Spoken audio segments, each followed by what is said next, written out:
Bom dia, meus amados irmãos. Que a graça e a paz do nosso Deus e Pai amoroso possa habitar profundamente em nossos corações, nos trazendo o Espírito de Cristo, aquele Espírito obediente, que buscava a santidade, a consagração, buscava o tempo todo fazer a vontade de Deus e agradá-lo. Que esse Espírito também esteja em nós.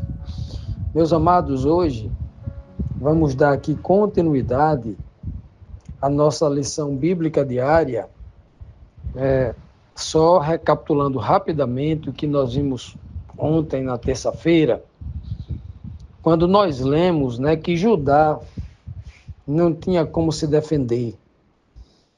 Eles, no dia da angústia, no dia do cerco, no dia em que o exército inimigo cercou a cidade de Jerusalém, eles correram para buscar as suas armas guardadas lá no salão das armas, chamado de salão da floresta, ou o bosque das armas. E aí eles começaram, então, imediatamente, além de buscar as armas, começaram a examinar as muralhas, para verificar e marcar ali com um X ali, onde havia necessidade de reparo. Substituir uma pedra, colocar uma argamassa, colocar uma escora, alguma coisa para proteger os muros de um ataque. E, por último, eles encheram de água o açude, o açude ali.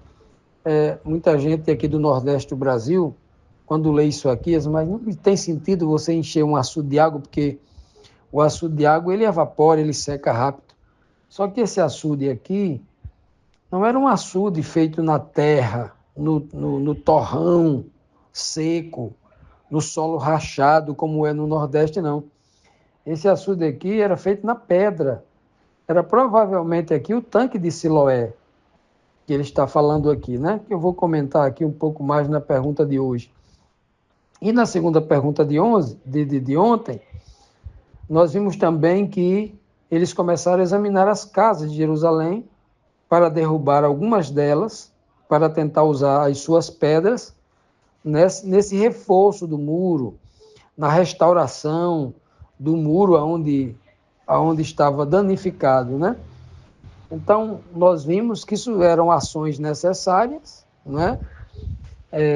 ações estratégicas, inteligentes, mas não era suficiente. Por quê? Porque não foi feito com antecedência, porque não se tratava de um espírito vigilante e, sobretudo, e mais importante do que tudo isso que nós estamos falando, da inteligência, da estratégia, é que eles não buscaram a Deus. Isso tudo era reflexo aí da autoconfiança que eles tinham em si mesmos, mas, como a própria Bíblia diz, eles não podiam se defender, não tinham força, não tinham inteligência para se defender. Só Deus tinha o poder e a sabedoria.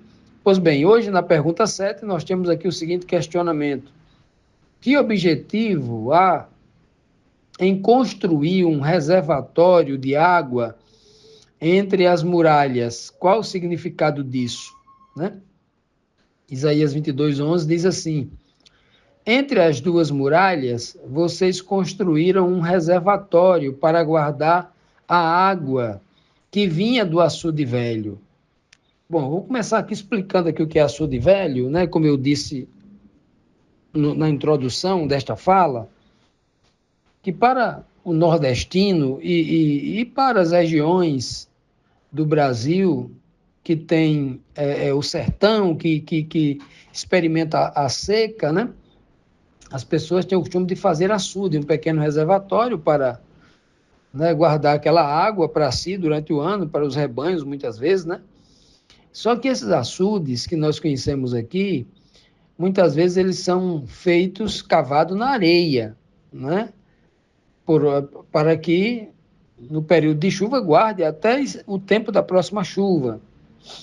E é diferente aqui. Aqui nesse texto, nós estamos falando aqui, esse açude velho, estamos falando provavelmente, e assim, 95% de chance de ser o tanque de Siloé.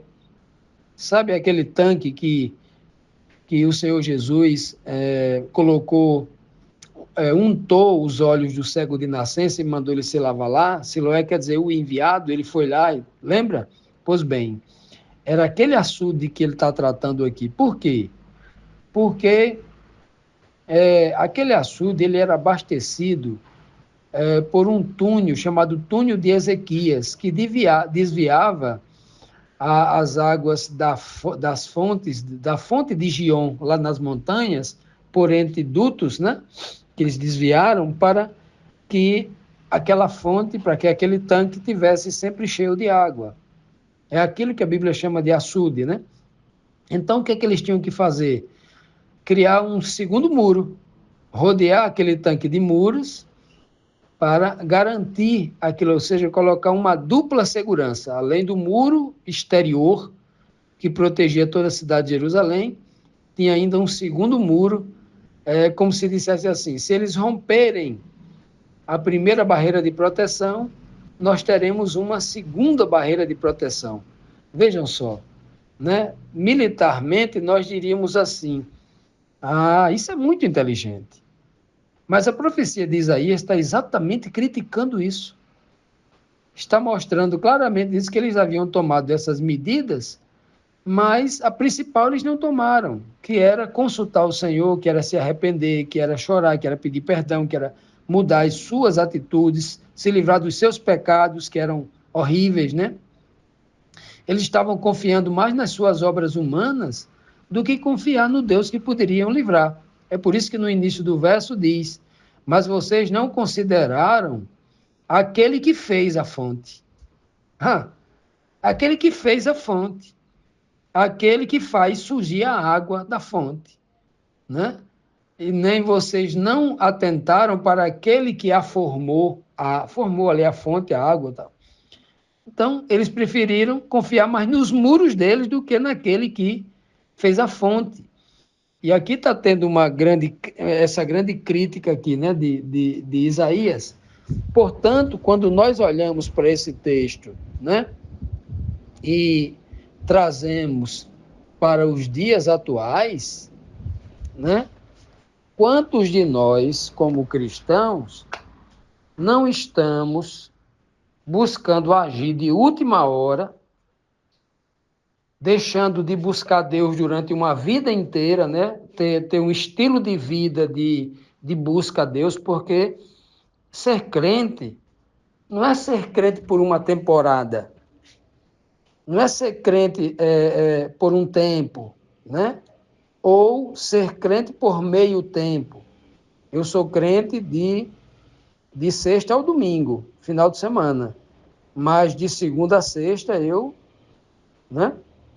De segunda a sexta noite ao domingo eu sou crente, mas da segunda até a sexta, não, aí eu não sou crente, não. Eu não priorizo as coisas de Deus, eu priorizo as minhas conquistas, o meu emprego, o meu salário, o meu dinheiro, a minha curtição, o meu tempo com a minha família, na praia, na lagoa, nas viagens, nas minhas curtições, né? Tem gente que pensa assim. Aí, de última hora, não adianta correr para construir muros para guardar a fonte, né? Vai dar tempo, na última hora, a gente correr para estudar a Bíblia toda, para a gente passar 3 dias orando, quando a gente deveria passar a vida inteira, todo dia orando, né? 5 minutos, 10 minutos, ou seja, ter uma vida de oração, não adianta. Não adianta, porque a gente precisa construir esses muros de proteção através de uma vida de comunhão com Deus, como estilo de vida, a vida toda. Ou você é crente ou não é.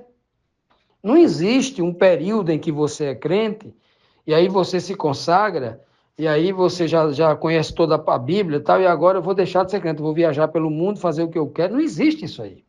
Ou é ou não é. E aqui eles estavam realmente revelando o coração deles, que eles não queriam viver assim toda a sua vida. Eles não queriam viver uma vida inteira de obediência a Deus. Eles não queriam viver como estilo de vida que Deus queria. Eles queriam, né, É tanto que agora eles estão aí correndo para tentar salvar a sua própria vida, como se estivesse usando Deus. E o homem não pode usar Deus. Continuando, meus amados, vamos aqui para a próxima pergunta. A pergunta aqui é a oitava, né? A segunda pergunta de hoje. O que o profeta conclui a respeito do povo de Jerusalém em relação ao Senhor, a Deus, a Yahvé? O que ele conclui? Isaías 22:11 diz assim: porém vocês não deram atenção a Deus, que há muito tempo já havia planejado todas essas coisas. Não confiaram naquele que fez tudo isso acontecer. E aqui, claramente, Isaías está apresentando o pecado do povo de Jerusalém. Olha, essa mensagem aqui, ela com certeza, ela se viu como uma constatação de juízo para aquele povo de Jerusalém.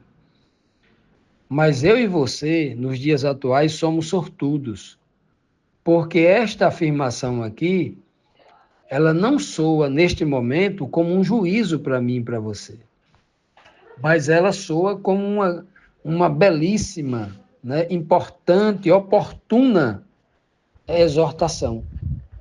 Porque esta palavra para nós é um despertamento espiritual, já que é uma certeza que da mesma forma que aconteceu antigamente com o povo judeu lá em Jerusalém, também acontecerá nos dias atuais, né, agora no tempo do fim, com o professo povo de Deus, que se diz crente, que se diz cristão, né, que diz obedecer a Deus, que diz, né, ser servo de Cristo, pelo menos da boca para fora, eles professam, né, mas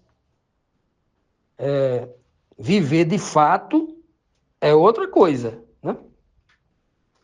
Então, esta verdade aqui, ela ecoa, ela reverbera ao longo do tempo, com um sonido ainda muito mais forte para nós hoje. Não como um juízo ou como uma ameaça, mas como um alerta, como uma advertência de preparo. Nós somos mais que ricos, porque o Senhor está dando aqui, assim como deu ao povo judeu, que não quiseram se preparar para este momento, o Senhor está nos dando de novo a chance para que a gente se prepare, para que a gente guarneça as nossas costas com muros de proteção, não de pedras, mas muros de proteções espirituais, por uma vida de comunhão, né, com Deus, com Cristo. São muitas as formas, né? Mas principalmente aquela de dedicar um tempo para examinar as Escrituras Sagradas, dedicar um tempo à oração, falar com Deus todo dia em oração, né? Dedicar tempo à comunhão com os irmãos, para falar da Bíblia, não é para reunir com os irmãos para comer, para beber, para estar falando bobagem, não. É reunir com os irmãos para tratar da Bíblia, tratar da palavra de Deus, das coisas dos céus, porque quando você fala da Bíblia, você está ensinando o pouco que você aprendeu. E quando você escuta, vivendo na comunhão com os irmãos, você está aprendendo o que aquele outro irmão aprendeu ao ler a Bíblia, ao examinar as Escrituras, ao meditar na palavra de Deus. E aí, ó, todos ganham. E aí entra o poder, verdadeiro poder da comunhão verdadeira, da comunhão que Deus quer, né? Comunhão não é você fechar um avião com os crentes da sua igreja, 100, 200 membros dentro de um avião e visitar Israel, não. Isso não é comunhão, não.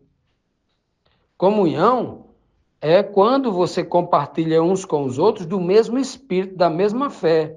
E esta fé ela tem que estar 100% baseado na linguagem bíblica.